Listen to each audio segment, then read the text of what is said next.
నేను మొన్న ఒక వీడియోలో చెప్పాను, ఒక సివిల్ ఇంజనీర్తో మాట్లాడాను, సోదరుడితో మాట్లాడితే అతను చెప్పాడు, అన్న వైఎస్ఆర్ కాంగ్రెస్ పార్టీ హయాంలో మనము 6,000 కోట్లు 7,000 కోట్లు రోడ్ల కోసం ఖర్చు పెట్టాము.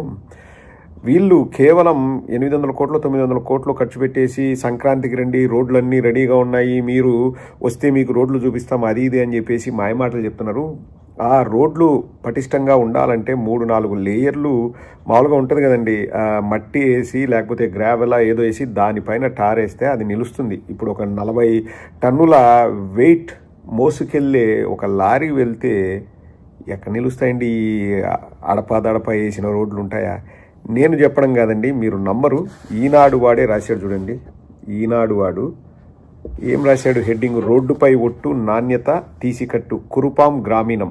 కురుపాం మండలంలోని జి శివడ పంచాయతీ అంటిజోల గ్రామం నుంచి భూమిని మండలంలోని మనిగ వరకు 2.3 కిలోమీటర్ల మేర ₹1.57 కోట్ల వ్యయంతో నిర్మిస్తున్న రహదారి దుస్థితి ఇది.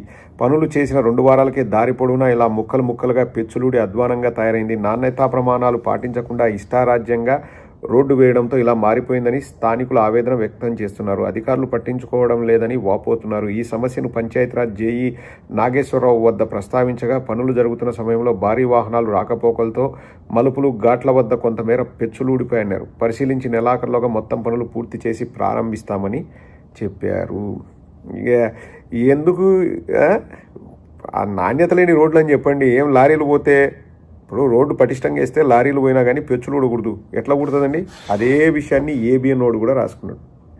ఏబిఎన్లో కూడా అదే విషయంపై పార్వతీపురం కురుపాం రూరల్ అంటిజోలా మణిగర్ రోడ్డు ఇలా అని చెప్పేసి రాసుకున్నారు. ఆ వీడియోలను బయట పెట్టింది స్థానికులు. ఒకసారి చూడండి, బర్త్డేకి కేకులు కట్ చేసేటట్టు కట్ చేస్తారు రోడ్లను. అసలు ఎంత పలుచగా వేశారు చూడండి టార్. అది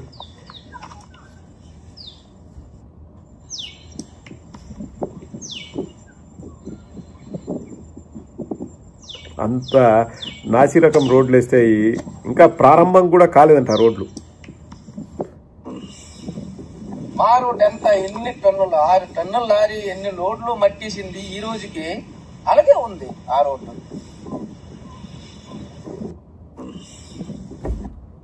నుంచి రహదారి అనేది లేదు, చిన్న హవ మాత్రమే ఉండేది.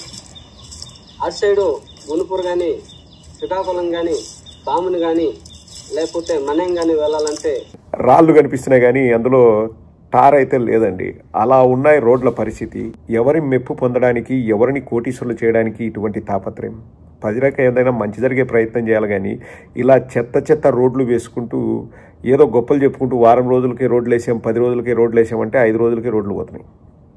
ఇది ఒకటే కాదండి, పౌర విమానయాన శాఖ మంత్రి మన ఆంధ్రప్రదేశ్కు సంబంధించిన అతని పేరు రామ్మోహన్ నాయుడు, రామ్మోహన్ నాయుడు పౌర విమానయాన శాఖ మంత్రి. అతని పైన గంటా శ్రీనివాసరావు విరుచుకుపడ్డాడు ఈరోజు ట్విట్టర్ సాక్షిగా. ఒకటి, రోడ్లు బాగలేవు. సరే రోడ్లు బాగలేవు, ఫ్లైట్లలో వెళ్దాం అనుకుంటే ఫ్లైట్లు కూడా లేవంట. నేను చెప్పలేదండి, గంటా శ్రీనివాసరావు చెప్పాడు. ఒక్కసారి ఏం రాశాడో చదివి వినిపిస్తాను చూడండి. ఇదిగోండి, ఇది గంటా శ్రీనివాసరావు ట్విట్టర్ అకౌంట్. ఇది గంటా శ్రీనివాసరావు ఏం రాశాడంటే, ఆంధ్ర టు ఆంధ్ర వయ్య తెలంగాణ. ఆంధ్రప్రదేశ్ ఆర్థిక రాజధాని విశాఖ నుంచి, ఆంధ్రప్రదేశ్ ఆర్థిక రాజధాని వద్దు వద్దని ఏడ్చినారు కదరా నాయన. చూడండి, జగన్మోహన్ రెడ్డి గారు ఆర్థిక రాజధాని చేస్తా అంటే వద్దు వద్దని ఏడ్చిన వాళ్ళు ఇప్పుడు వాళ్ళు రాసుకుంటారంట. ఆంధ్రప్రదేశ్ ఆర్థిక రాజధాని విశాఖ నుంచి ఆంధ్రప్రదేశ్ పరిపాలన రాజధాని అమరావతి చేరాలంటే తెలంగాణ రాజధాని హైదరాబాద్ మీదుగా వెళ్లాల్సి రావడం బాధాకరం. బాధపడు, ఎవడొద్దన్నాడు? బాధపడకపోతే చంద్రబాబు ఫోన్ చేసి నాకు బాధ వచ్చింది నువ్వు పడు అని చెప్పు.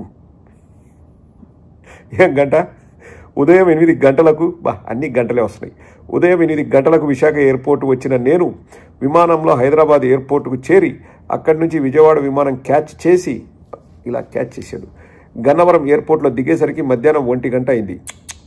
ఇన్ని గంటలు లేట్ అయితే గంటకు కోపం వచ్చింది. గౌరవ ముఖ్యమంత్రి శ్రీ నారా చంద్రబాబు నాయుడు గారితో సాయంత్రం సమావేశం కావడానికి విశాఖ నుంచి బయలుదేరిన సిఐఐ, ఫిక్కీ వంటి ట్రేడ్ ప్రతినిధులు కూడా నాలానే హైదరాబాద్ మీదుగా విజయవాడ చేరారు. విశాఖ విజయవాడ మధ్య ఉదయం వేళల్లో నడిచే 2 విమానాలు రద్దు చేయడంతో ఈ పరిస్థితి వచ్చింది.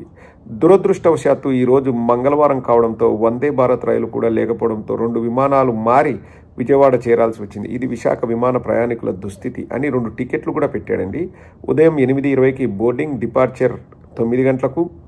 ఎక్కడి నుంచి? వైజాగ్ టు హైదరాబాద్. మళ్ళా హైదరాబాద్ నుంచి విజయవాడ ఎన్నింటికి? 10:55కు బోర్డింగ్ టైము. ఇంకా తర్వాత ఇప్పుడు టేక్ ఆఫ్ 1 గంటకు ల్యాండింగ్ అంట. టికెట్లు కూడా పెట్టాడు. మన గంట సమయం కోల్పోయినని గంట కొట్టి మరీ బాధపడుతున్న గంటా శ్రీనివాసరావు. సో రోడ్లు బాగలేవు, విమానాలు లేవు, మంగళవారం రోజు రైలు లేదంట. చంద్రబాబు దగ్గరికి పోతే ఏమంటాడు? ఈరోజు ట్యూస్డే కాబట్టి నువ్వేం మాట్లాడుకుంటాడు. ఎందుకంటే చంద్రబాబుకు ఎవ్రీడే ట్యూస్డేని, అదేనండి ట్యూస్డే. మంగళవారం మాట్లాడడంలో చంద్రబాబు సిద్ధహస్తుడు. ప్రపంచానికి చదువు చెప్పినా, కంప్యూటర్లు నేనే కనిపెట్టినా, సెల్ ఫోన్ నేనే కనిపెట్టినా, ప్రజలు ముడ్డి అట్టగడుకోలను నేనే కనిపెట్టినా అని చెప్పి చంద్రబాబు రోడ్లు ఎట్టేయాలనో జ్ఞానం లేదు. రోడ్లు వేసి ప్రారంభం కాకముందే పెచ్చులు ఉడుతున్నాయి.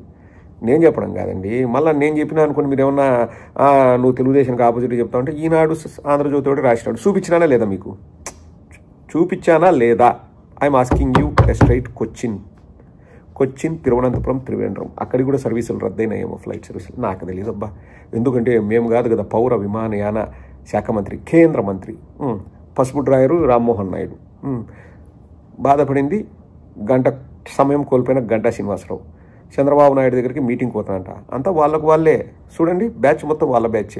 మనం ఏం చెప్పట్లే, ఒకడు ఇట్ట తిరితే ఒకడు అట్ట తిరితే, ఇంకా లాస్ట్కి మళ్ళీ అందరు కలిసి చంద్రబాబు బాగానే చేస్తున్నాడు కానీ మిగతా వాళ్ళు చేయట్లేదని జాకీలు పెడతారు. That is the beauty.